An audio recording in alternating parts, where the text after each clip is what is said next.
He called me just the stepdad, and I walked out. What happened next changed everything. It's concise, sparks curiosity, and immediately sets up tension and emotional stakes.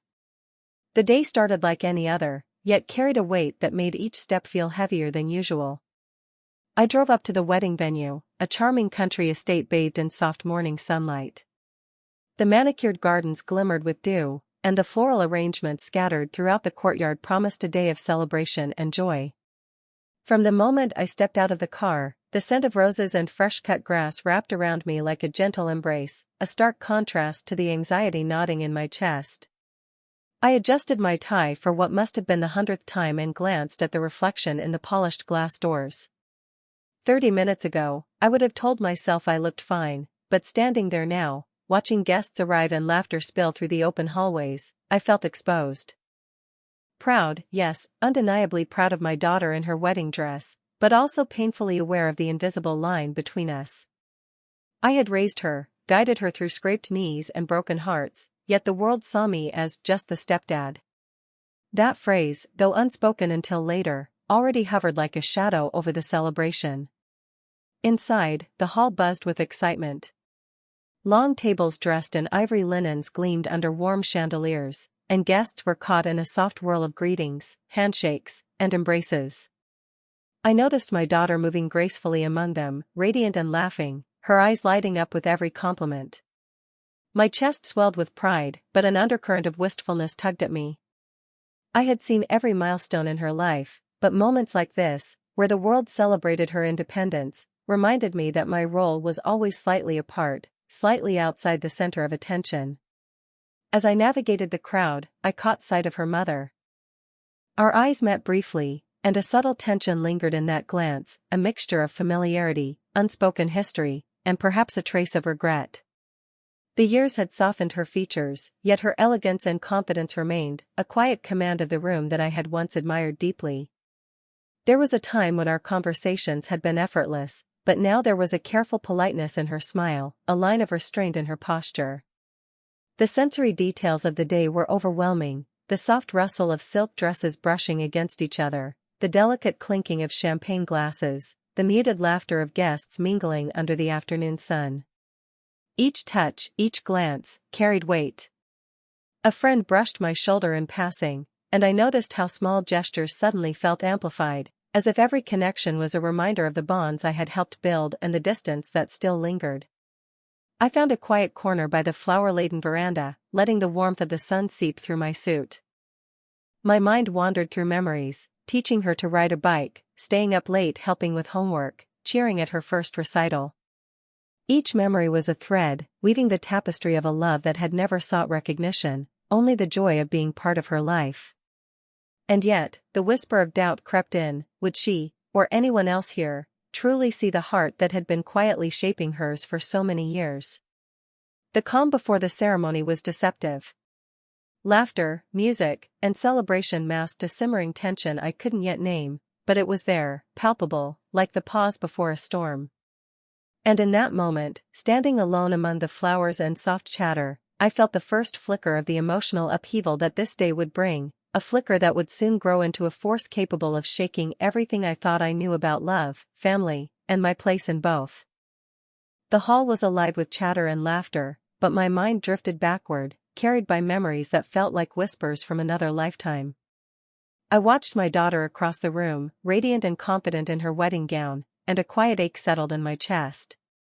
Pride, yes, but also a bittersweet reminder of how fleeting time is, how quickly the little moments that once defined us slip through your fingers. I remembered the first time I became part of her life. She had been cautious then, wary of the new man her mother brought home. I didn't rush. I knelt beside her, letting her small hand rest in mine, and promised nothing grand, only that I would be there, steady and unwavering. Those first days were tentative, filled with hesitant smiles and the occasional retreat to a safe corner of her world. But slowly, trust began to bloom, not with words, but in shared moments. I could still see her riding her bike down the quiet neighborhood street, wobbling with nervous determination. I ran alongside her, hand hovering just in case, and when she finally steadied herself, the joy on her face lit up everything around us. That was when I realized love didn't always announce itself with grand gestures. Sometimes, it lived in the soft guidance, the reassuring presence, and the silent commitment to showing up, over and over, day after day. There were nights I stayed up, watching her struggle with homework or heartache, gently brushing her hair away from her tear-streaked face, offering advice not as an authority figure, but as someone who genuinely cared.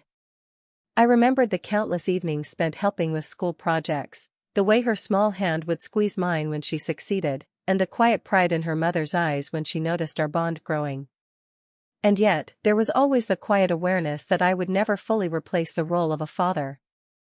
At family gatherings, I sometimes caught the subtle glances of others, the faint acknowledgement that, yes, I had a place, but a defined one, just the stepdad.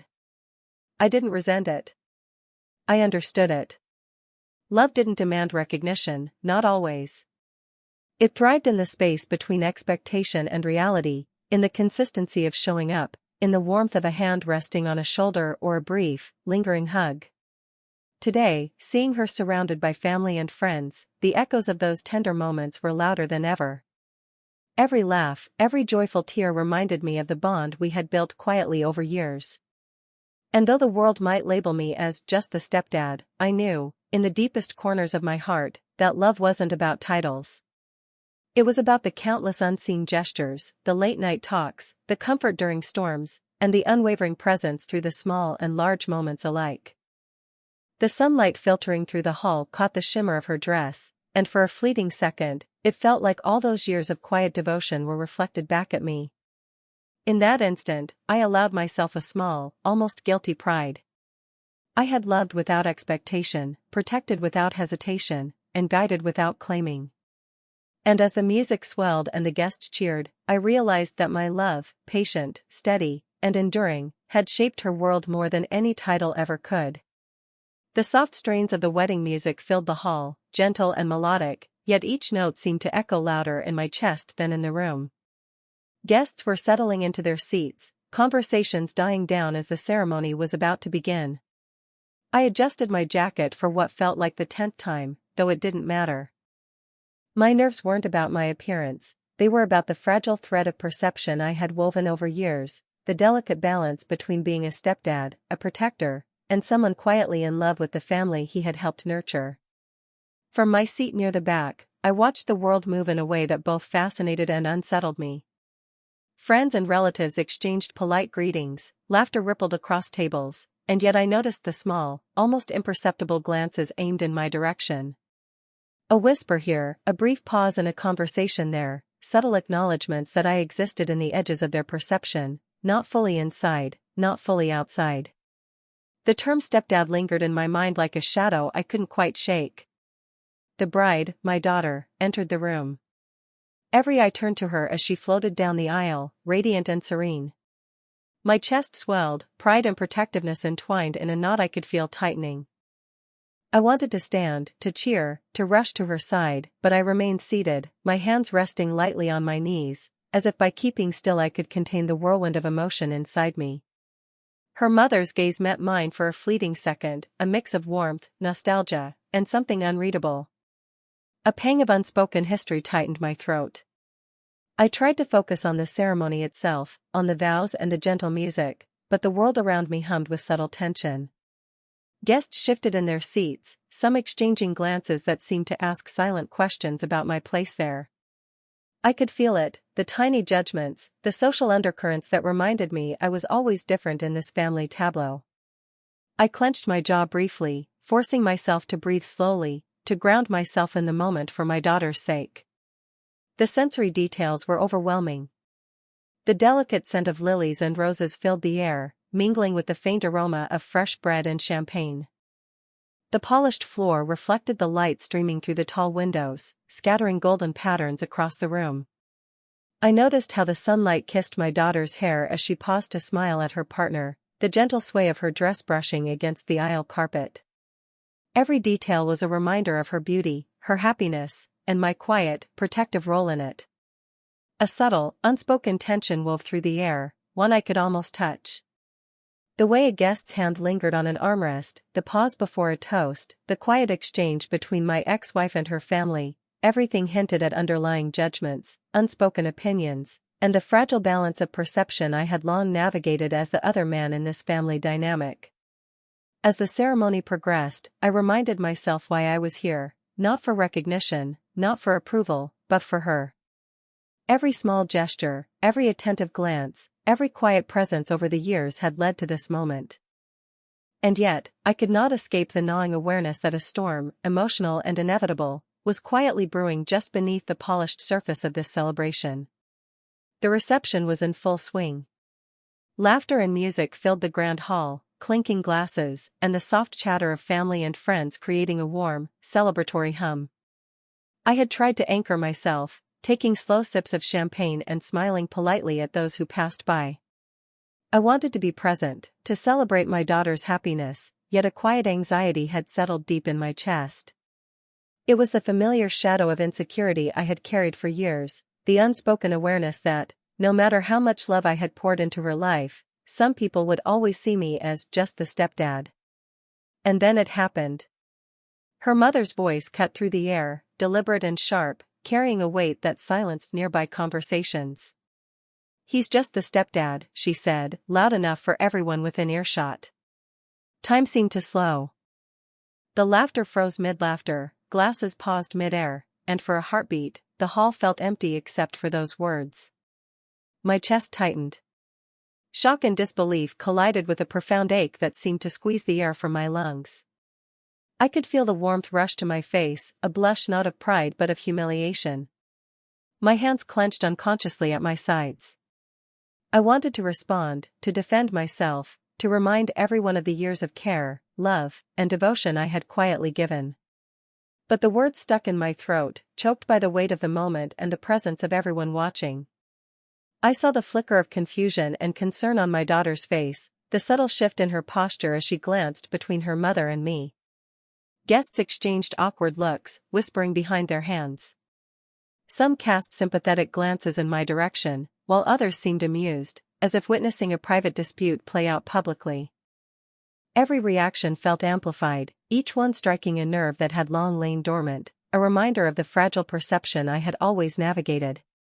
The emotional complexity of the moment was staggering.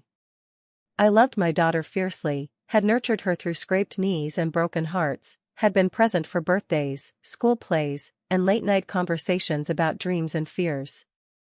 And yet, in a single, cold statement, years of devotion were distilled down to a dismissive label. Just the stepdad. The words felt like a wedge, driving an invisible distance between the life I had lived for her and the way the world saw me. I wanted to scream, to leave, to reclaim the dignity that had been stripped away in an instant. But more than anger, there was sorrow, a deep, aching sorrow that the person I had once shared a life with could reduce the love I had given to a casual phrase. I could feel the thrum of my heartbeat, the rush of heat in my ears, the hollow ache in my chest. Every fiber of my being begged me to step away, to escape the humiliation, yet part of me remained frozen, anchored by my love for my daughter and the desire to remain present, if only silently. It was a moment suspended between pride and pain, love and betrayal. I realized, in that instant, that the world might never fully acknowledge the depth of my devotion. And yet, beneath the hurt, a quiet resolve began to form, a resolve that I would not let this moment define me, though it would shape the choices I made in the hours to come. The words echoed in my mind long after I stepped away from the crowd. He's just the stepdad. Each repetition felt like a hammer, driving home the separation between the life I had lived and the way the world now seemed to see me. I rose from my seat quietly, careful not to draw attention, and moved toward the grand doors of the reception hall. The laughter, music, and clinking glasses of the celebration seemed distant now, muffled by the storm of emotions churning inside me. As I stepped outside, the sudden contrast hit me. The bright sunlight streamed down onto the manicured gardens, sparkling on dewy petals and casting long shadows on the stone pathways. The air was crisp and carried the subtle scent of roses mixed with fresh-cut grass. For a moment, the serenity of the world outside clashed with the turmoil in my chest. Each step felt heavy, as if the ground itself acknowledged the weight of my emotions. I wandered aimlessly through the flower-lined paths, brushing my hand against the soft petals of roses and hydrangeas, letting the simple tactile sensation anchor me. The breeze tugged gently at my hair, and the faint rustle of leaves whispered in my ears, a quiet companion to the whirlwind of thoughts I could not yet organize. My mind replayed the moment over and over, each iteration sharpening the sting of betrayal, each one a reminder that, despite my love, I had always been considered secondary. The physical act of walking became a release. The crunch of gravel beneath my shoes echoed in the quiet courtyard, a rhythm that slowly steadied my racing heart. I could feel the tension in my shoulders gradually loosening, each step a silent statement. I would not collapse under the weight of humiliation, even if my pride was bruised.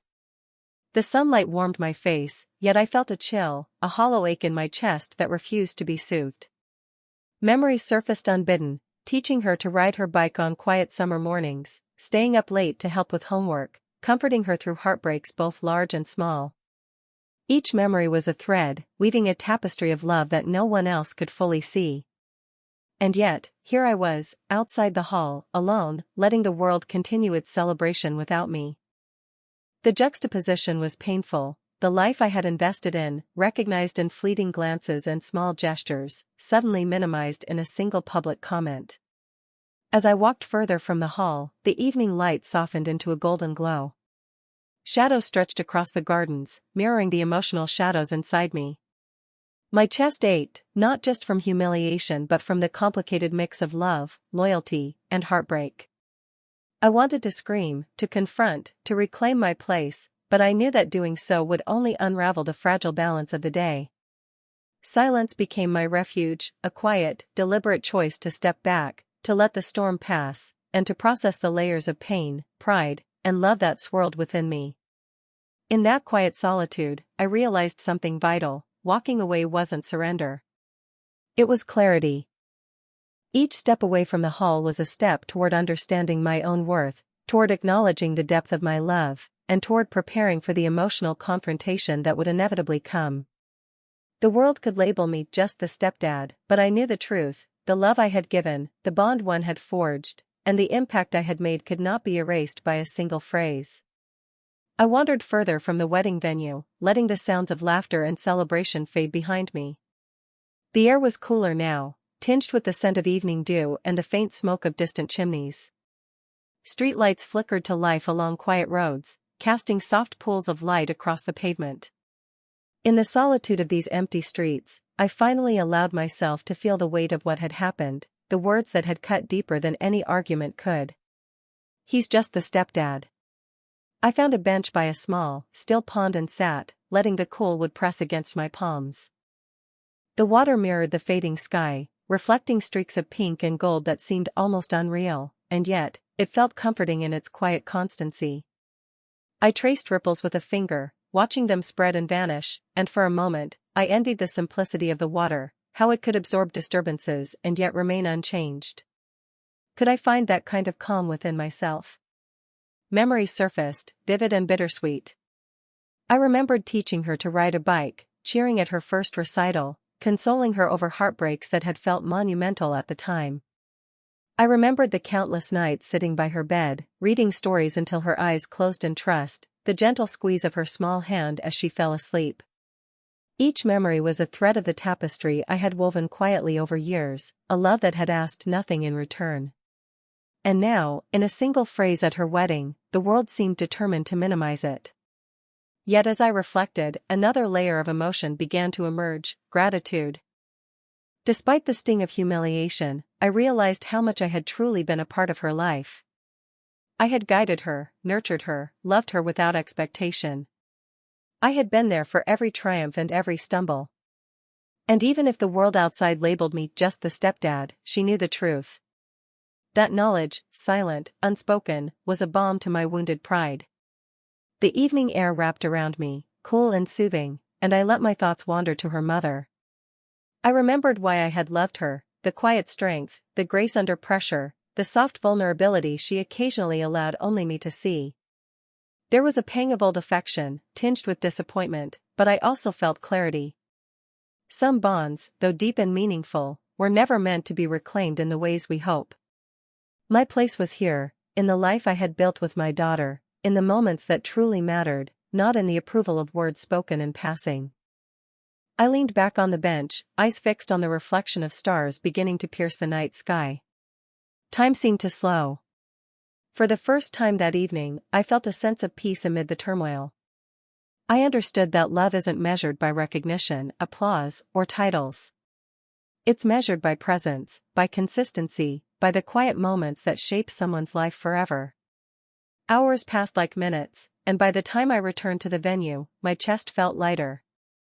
The storm of emotions had settled into a steady current, a blend of sorrow, pride, and quiet resolve. I was ready for whatever came next, the conversations, the reconciliations, the moments of acknowledgement. I understood now that the heart of the story wasn't about titles or labels, it was about the enduring bond that had always existed, and the love that had never wavered.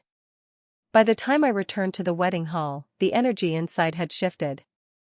Guests were still celebrating, laughter spilling from the reception tables, but there was a softness in the air, the quiet lull that follows a storm. My daughter spotted me first, her eyes widening slightly, a mixture of concern and relief crossing her face. I could see the subtle tremor in her lips, the way she hesitated before approaching, unsure of the words to say. I nodded gently, a small gesture of reassurance, and she closed the distance between us. We didn't speak at first. She rested her small hand on my arm, a touch so familiar and comforting that it cut through the tension of the day. I could feel the warmth radiating from her, the slight tremor of emotion beneath her calm exterior. Her eyes searched mine, silently asking if I was okay, if I had forgiven the unspoken wounds that had lingered all evening. I squeezed her hand gently, letting the pressure communicate what words might fail to express: love, presence, understanding. Then her mother approached, moving with quiet deliberation. There was a moment of hesitation, a pause filled with unspoken history and lingering pain. But when our eyes met, I saw something I hadn't expected: humility, acknowledgement, and perhaps even regret. She didn't need to speak loudly, her presence and her softened expression said it all. I felt the tension in my chest ease slightly, replaced by a measured calm. We talked, quietly, away from the crowd, voices soft and low. My daughter's happiness remained the center of our attention, and our words circled around care, gratitude, and shared memories. I could feel the subtle shift in her mother's posture, shoulders relaxing, hands unclenching, and in that moment, I realized the power of understanding. We were all tethered together by years of shared experience, love, and sacrifice. Titles like stepdad or mother could never erase the bonds we had created. The sensory details grounded me, the soft hum of music in the background, the faint scent of roses lingering in the hall, the gentle press of my daughter's hand in mine, and the warmth of sunlight spilling through the windows. Each small sensation reminded me that connection is often built in subtle moments: a shared glance, a reassuring touch, a gentle word. I could feel the layers of hurt begin to unravel, replaced by acknowledgement and the quiet triumph of enduring love. By the end of our conversation, there was no need for grand declarations. The bond we shared had been reaffirmed through presence, understanding, and the patience of years. I embraced my daughter, feeling the familiar weight of her trust and affection, and allowed myself a brief, quiet smile at her mother. There was a mutual respect now, a fragile but genuine harmony that spoke louder than any words. As the evening drew to a close, I stayed by my daughter's side, quietly observing her joy, knowing that despite the difficulties of the day, love had won in its own quiet way. We hadn't needed to rewrite history or erase past pain, we had simply acknowledged it, honored it, and allowed ourselves to move forward together. And in that acknowledgement, I found a profound peace, the knowledge that my love, my presence, and my unwavering commitment had always mattered, perhaps not always recognized, but always felt, deeply and irrevocably.